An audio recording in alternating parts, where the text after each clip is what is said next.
राज्य में उपनिर्वाचन राजनीति सरगरम किए बाजी मारिब नुआपड़ा आसन बीजेडी चुक्ति नुआपड़ा दखल करिबु आमे टक्कर देवाकू बीजेपी और कांग्रेस तैयार।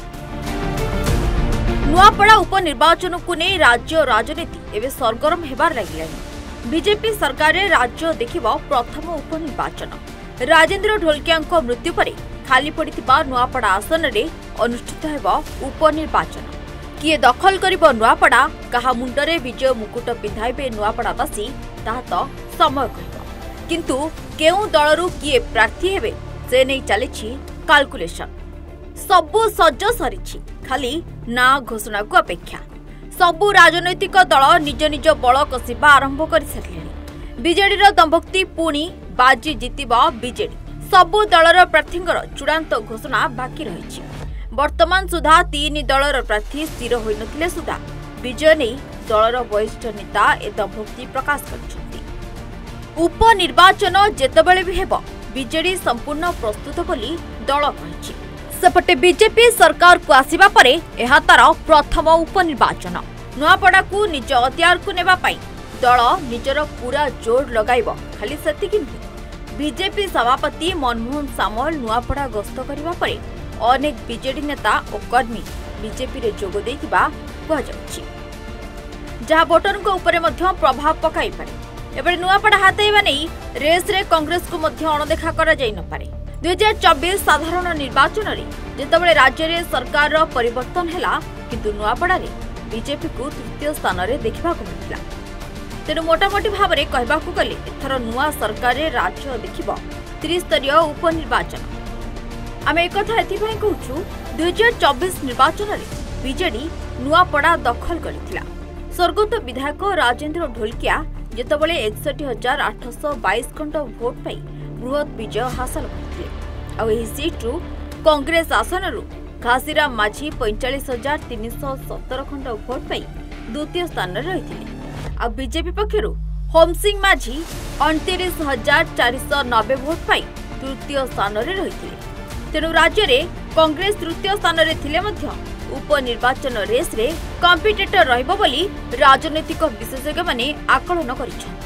तेबे एथर नुआपड़ा लड़ई घमाघोट रहिबो बोली समस्त आशा करिसेंति। आपण जदि टिके पछकु फेरिबे तेबे जानि परिबे जेतेबेले 2014 रे सारा राज्य रे बीजेडी तार विजय शंख बजाई चलीथिला सेतेबेले बीजेडी को पछरे पकाई जितापट हासिल करथिला। तेणु नुआपड़ा को नहीं राजनीति समीक्षकों आकलन कौनसी स्पष्टता आनी शुणु कौन कहते राजनीति विशेषज्ञ विजय दास। वर्तमान नुआपड़ा जो उपनिर्वाचन हम से जो तीन दल कांग्रेस बीजेपी एवं बीजेडी माने खूब जोर सोर रे अभियान चलई से मन हूँ जदियो ढोलकिया आमर बीजेडी रु जीति कि वर्तमान परिस्थिति माहौल टिके अलग हो। कारण पश्चिम ओडिशा रे आमे किछि दिन तले देखिले बीजेपी सभापति मनमोहन सामल जो गस्त एवं बहुत बीजेडी नेता जॉइन करने फल बीजेपी रे वर्तमान हुए तो पछा पाल्टी जाई पारे। जदियो बीजेडी आगुरी थिला दबदबा किंतु वर्तमान से दबदबा टिके कम लगुच ये अंतर्द्वंद एत बढ़ी जाइए। बर्तमान अधिकांश लोक बीजेपी सरकार को आसला तो बीजेपी मुहा बोली मन हुए। तेणु कांग्रेस जदियो 2 नंबर थिला किंतु कांग्रेस जदि सही परिस्थिति रहे ताहले मु कहबी बीजेपी जीति जाई पारे। बीजेडी मध्य तार दम लगेइबो किंतु मते लगुन पश्चिम ओडिशा रे बीजेपी हवा बहुची से निश्चित भाव में मत लगुच बीजेपी हुए आगे पारे कारण तार सरकार अच्छी हाथ तो यह ही मोर आकलन।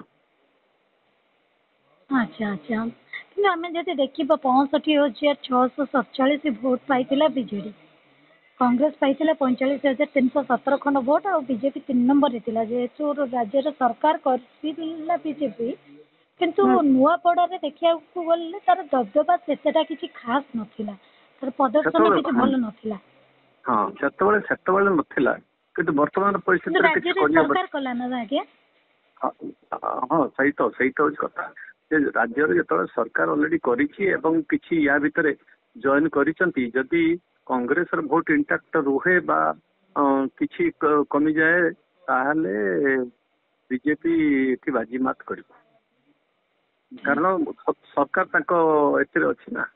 ଆଉ ତା ଛଡା ଏବେ ବହୁତ ଲୋକ ପଶ୍ଚିମ ଓଡିଶାରେ ଗୋଟେ ହାୱା ବି ବହୁଛି ଏବଂ ବହୁତ ଲୋକ ବି ଜଏନ୍ କରିଯାଇଛନ୍ତି ବିଜେପିରେ। ଏଇ ଦୃଷ୍ଟିରୁ ମୁଁ କହୁଛି ଅଦରୱାଇଜ ବିଜେଡି ଯଦି କମ୍ପେସନେଟ୍ ଭୋଟ ପାଏ, ଢୋଲକିଆଙ୍କ ପୁଅ ଯଦି ଛିଡା ହୁଏ ତାହେଲେ ହୁଏତ ସେ ଟକ୍କର ଦେଇପାରନ୍ତି। କିନ୍ତୁ ସାର୍ ଆମେ ଏ ଜିନିଷକୁ ଅଣଦେଖା କରିପାରିବାନି କି, ଯେତେବେଳେ ରାଜ୍ୟରେ ବିଜେଡିର ଦବଦବା ଗୋଟେ ଚାଲିଥିଲା, ଆମେ ଯଦି ପୂର୍ବକୁ ଟିକେ ଫେରିବା 2014 ମସିହାର କଥା ଯଦି କହିବା, ସେତେବେଳେ କିନ୍ତୁ ଯେତେବେଳେ ଶଙ୍ଖ ସବୁଆଡେ ଦେଖିବାକୁ ମିଳିଥିଲା, କିନ୍ତୁ ସେଠି ନୂଆପଡାରେ ଫୁଲ ବାଜିମାତ କରିଥିଲା ପଦ୍ମ।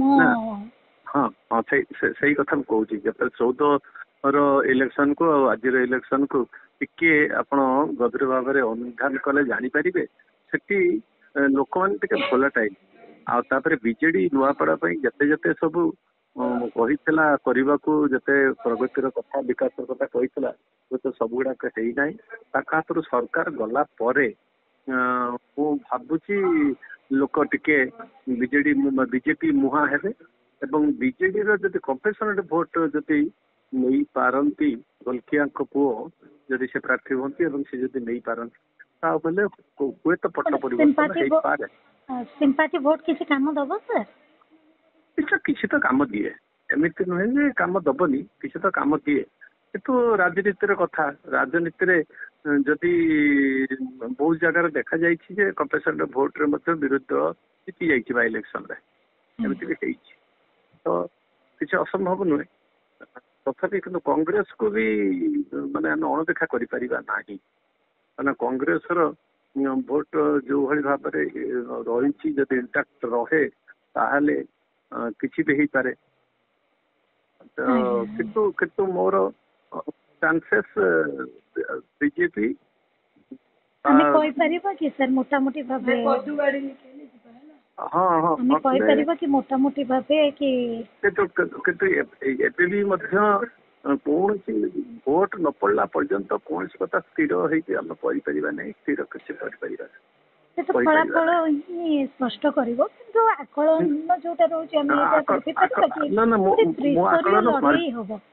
ନିଶ୍ଚୟ କାରଣ ବିଜେପିର ଯୋଉ ଭୋଟଟା ତୃତୀୟ ସ୍ଥାନକୁ ପଳେଇ ଯାଇଥିଲା ହୁଏତ ସେ ଇମ୍ପ୍ରୁଭ କରିବ ଏବଂ ବିଜେଡି ଯଦି କମ୍ପେସନେଟ୍ ଭୋଟ ପାଏ ତାହେଲେ ବିଜେଡି ହୁଏତ ବାଜିମାତ କରିପାରେ। ଆଉ କଂଗ୍ରେସର ଭୋଟ ବି ଏମିତି ଦ୍ୱିତୀୟ ସ୍ଥାନରେ ଥିଲା, ତେଣୁ କଂଗ୍ରେସର ଭୋଟ ବ୍ୟାଙ୍କ ଗୋଟେ ଥାଏ, କିନ୍ତୁ ଏବେକାର ପରିସ୍ଥିତିରେ କଣ କିଭଳି ଅଛି ତାହା ଲୋକ ମତରୁ ତ ହଠାତ୍ ଲୋକ ଏବେ କିଛି କହିବେ ନାହିଁ। କିନ୍ତୁ ମୋର ଆକଳନ ଏଇଥିପାଇଁ ଯେ ବହୁତ ବିଜେଡି ନେତା ବର୍ତ୍ତମାନ ବିଜେପିରେ ଜଏନ୍ କରି ଯାଇଛନ୍ତି, ସେଠି ମାନେ ପଶ୍ଚିମ ଓଡିଶା ନୂଆପଡାରେ ମଧ୍ୟ ମନମୋହନ ସାମଲ ସଭାପତି ଯିଏ ସେ ଯାଇକି ସଭା କରିଥିଲେ ଏବଂ ବହୁତ ବିଜେଡି ସବୁ ଜଏନ୍ କରିଛନ୍ତି, ହୁଏତ ପ୍ରଭାବ ପକେଇପାରେ। ଆଜ୍ଞା sir, thank you. Bureau report, Suchana TV 24/7।